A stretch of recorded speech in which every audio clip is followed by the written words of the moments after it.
Saludos, amigas y amigos, os doy la bienvenida a este vuestro canal. Bueno, pues hoy, si Dios quiere, voy a continuar con mi lectura de El Sermón de la Montaña, incluido en el Evangelio de Mateo. Bueno, pues me había quedado en donde dice que todo cuanto queráis que os hagan los hombres, hacédselo también vosotros a ellos, porque esta es la ley y los profetas.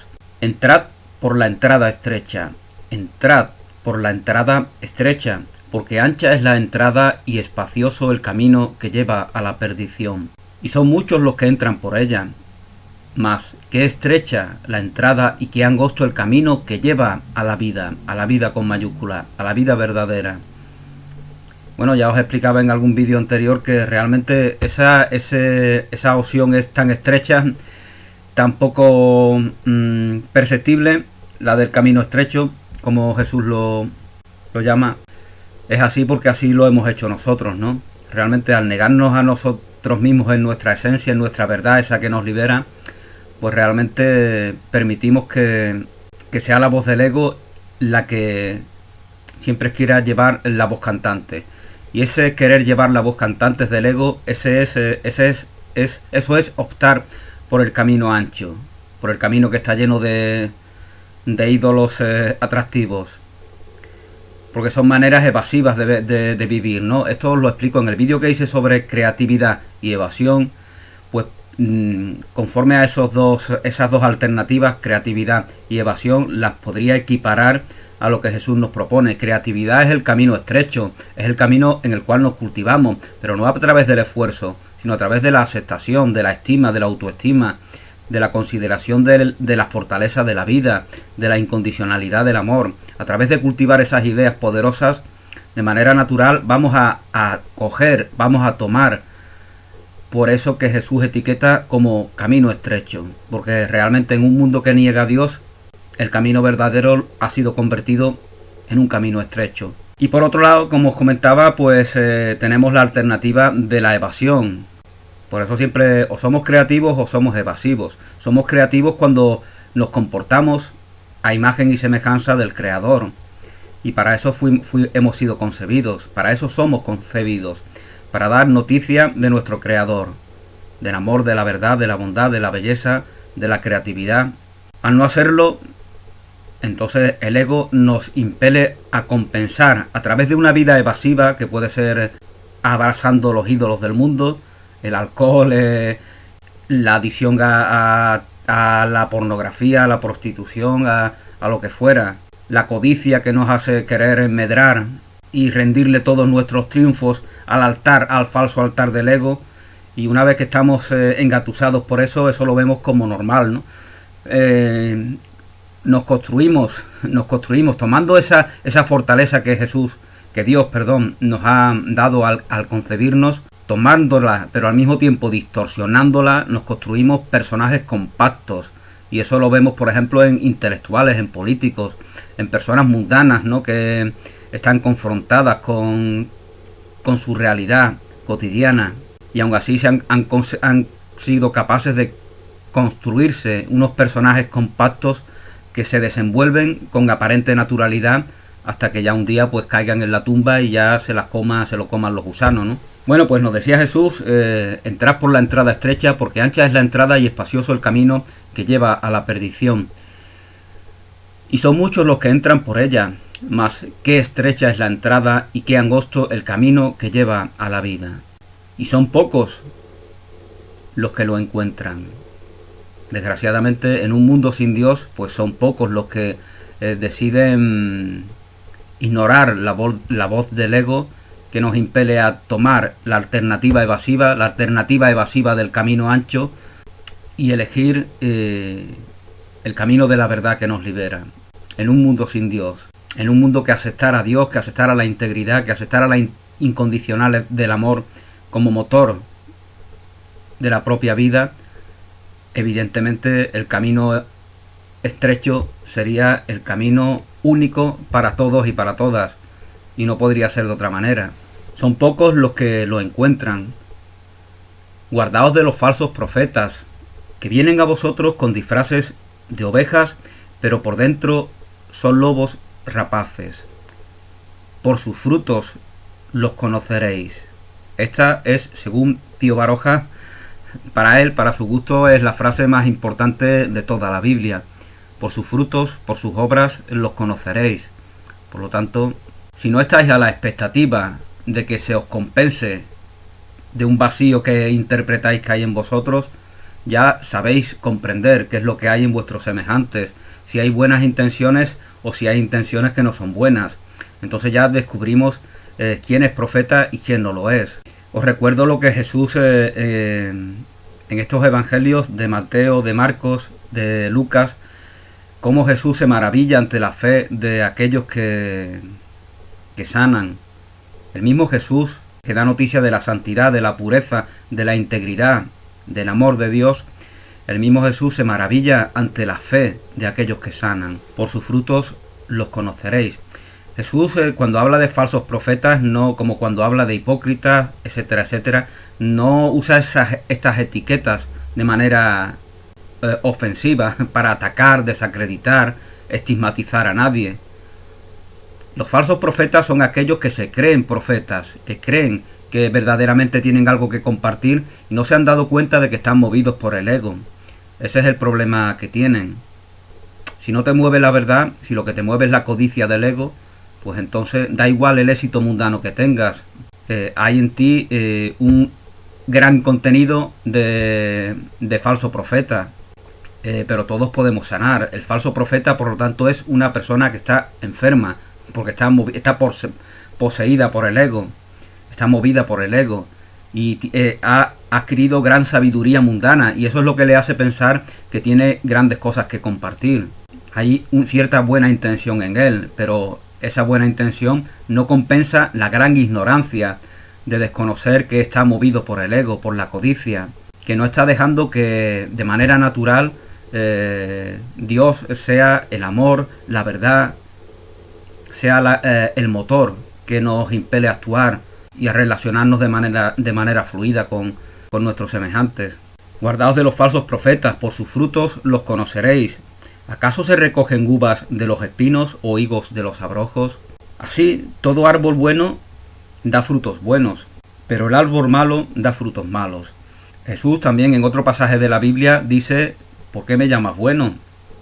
Cuando alguien se dirige a él llamándole maestro bueno, y él dice: no me llames bueno, solo Dios es bueno, solo Dios, el reino de Dios está en vosotros, y allí donde está el reino, ahí está Dios, solo Dios es bueno. Por lo tanto, la palabra bueno muchas veces a lo largo de la historia de la humanidad ha sido usada para excusar nuestras crueldades con respecto a los que pensamos que son malos, a los que etiquetamos de malos. Como ellos son los malos, pues podemos matarlos en guerras santas, en hogueras, en yihad o en lo que fuera. Entonces, esa idea, esa falsa dualidad o esa interpretación más negativa de la dualidad nos hace que nos determina a confrontarnos y a justificar nuestras crueldades con nuestros semejantes. Un árbol bueno no puede producir frutos malos. Fijaos, Jesús está hablando de la esencia, de aquello, de la causa. Tenemos que ser en nuestros corazones estos árboles buenos, porque si no, no damos frutos buenos.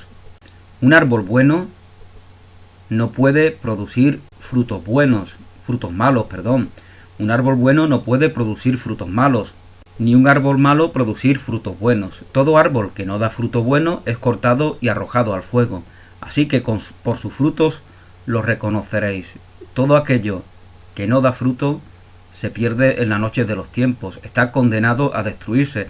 Identificarnos con el ego, con la ilusión del ego, con la falacia del ego, significa que tarde o temprano vamos a tener que desidentificarnos, porque estamos eligiendo la opción falsa, la opción que niega la vida, que es el único bien, que es el único milagro, que es la única verdad.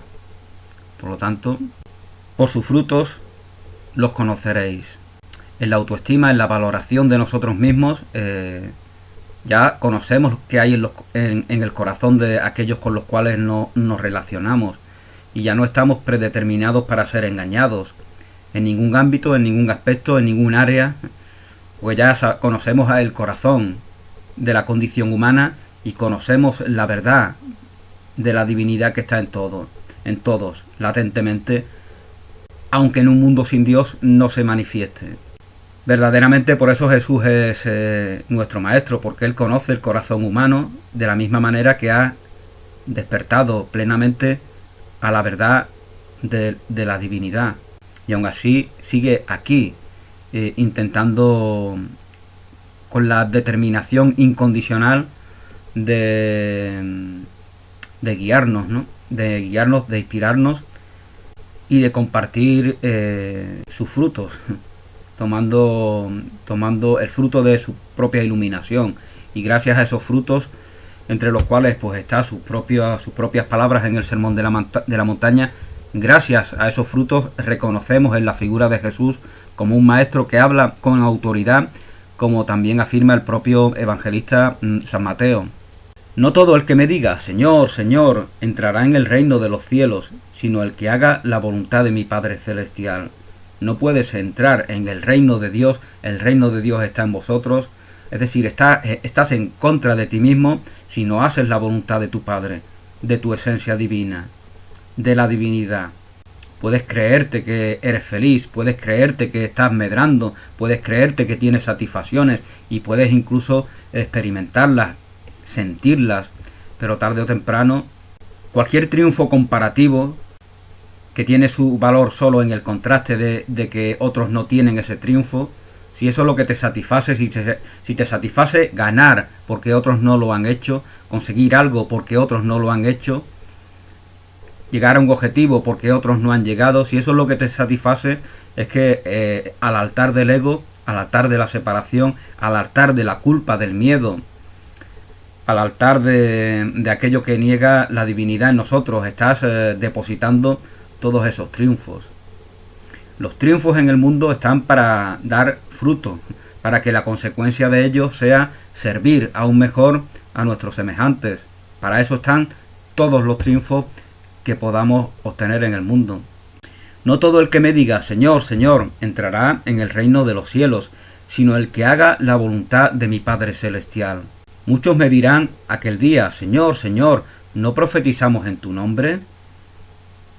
Y en tu nombre expulsamos los demonios, y en tu nombre hicimos muchos milagros, y entonces les declararé, jamás os conocí, apartaos de mí, agentes de iniquidad. Así pues, todo el que oiga estas palabras mías y las ponga en práctica, será como el hombre prudente que edificó su casa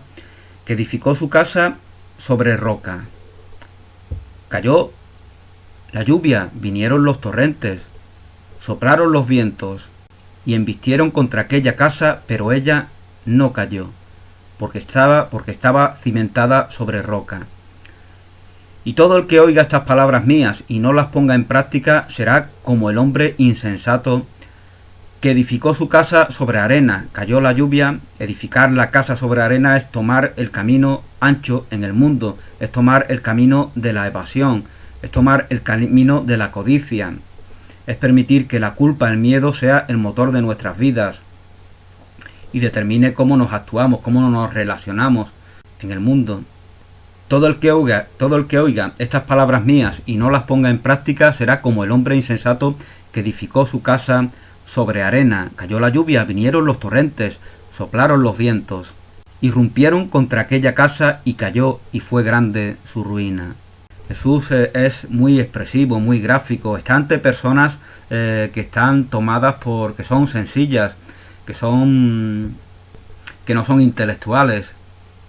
Ya Jesús nos dice en otro pasaje que no ha venido a servir a los sacerdotes, ni a las élites, ni a los privilegiados de la sociedad. Realmente esto es una ironía de su parte, porque precisamente esas son las personas que más necesitan del mensaje de Jesús.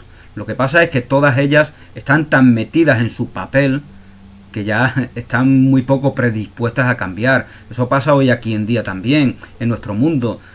Los políticos, los líderes empresariales, los banqueros, las élites como se les llama, las mujeres y hombres que forman parte de esos colectivos privilegiados mundanamente, generalmente no están muy predispuestas a cambiar, porque ellos se creen que son especiales Y si te crees que eres especial en un mundo porque te comparas con millones y millones de personas que tienen necesidades, que tienen problemas, que no tienen educación porque no han podido recibirla, etcétera, etcétera, si te comparas con ellos y por eso crees que tú eres especial, tú mismo te estás atacando a ti, porque te estás predisponiendo a no ser autocrítico para ir progresando, para mejorar.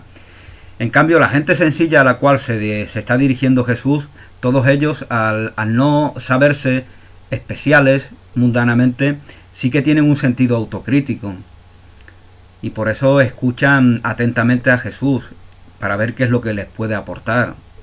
Y se maravillan, como nos dirá el evangelista, de que Él les hable con autoridad, porque no están acostumbrados a que se les hable con esa autoridad. Están acostumbrados a que los líderes sociales, líderes religiosos, les hablen desde el ego, como hacen hoy en día los políticos, que siempre se atacan entre ellos, siempre se señalan, todo es siempre negatividad, todo es reactividad, y ellos lo hacen como si fuera algo natural. No pueden cambiar, están ya tomados, ya están como posesos, están poseídos por el demonio de la confrontación, y no pueden cambiar, y además son felices siendo así. Por eso los políticos se les ve a veces como masoquistas, disfrutan torturándose entre ellos. Y esto se agrava en países con poca cultura democrática, como desgraciadamente es el nuestro, que se llama, en el caso mío, pues España, ¿no? Todo el que oiga estas palabras mías y no las ponga en práctica será como el hombre sensato, como el hombre insensato que edificó sobre arena, cayó la lluvia y lo destrozó absolutamente todo. Y sucedió, ya nos dice el evangelista, aquí termina la plática, el Maestro Jesús, y sucedió que cuando acabó Jesús estos discursos, la gente quedaba asombrada de su doctrina, porque le enseñaba como quien tiene autoridad, y no como sus escribas. Le enseñaba como aquel que tiene autoridad y no como sus escribas. Ya os he dicho muchas veces que autoridad es manifestar autoridad, es reconocer en ti el autor de la vida. Entonces eres auténtico, autoridad, autor, autenticidad, todo eso tiene una misma raíz. Si no reconoces en ti la verdadera esencia de la vida, la abundancia que hay en ti, la plenitud, la perfección, la santidad, el amor como motor y como única verdad, si no reconoces eso en ti, pues ya estás en el chic compensatorio. Ya tienes que compensar ese vacío que ha sustituido en una mente distorsionada, en una visión distorsionada, ese vacío que ha sustituido esa plenitud, esa incondicionalidad del amor, y desde ella nos habla con autoridad Jesús. Por eso maravilla a todos aquellos que les están escuchando, ¿no? Porque Él no está hablando para justificarse, Él no está contemporizando, Él no está protegiendo un ego. Bueno, pues como os comentaba Jesús, como bien decía el evangelista, las multitudes se asombraban porque Jesús les hablaba con autoridad, cosa que no hacían sus escribas, porque sus escribas se ceñían a un texto muerto, que estudiaban una y otra vez, ¿no? Como si el texto sustituyera a la obra de Dios, que eres tú eres la obra santa, perfecta, íntegra de Dios. El reino de Dios está en vosotros, nos dice Jesús. Por lo tanto, ahí donde está el reino, ahí está el rey que nunca abdica. Y bueno, con esto termino ya estos vídeos que he hecho sobre el Sermón de la Montaña. Espero que os haya sido de utilidad. Gracias, bendiciones y hasta una nueva oportunidad.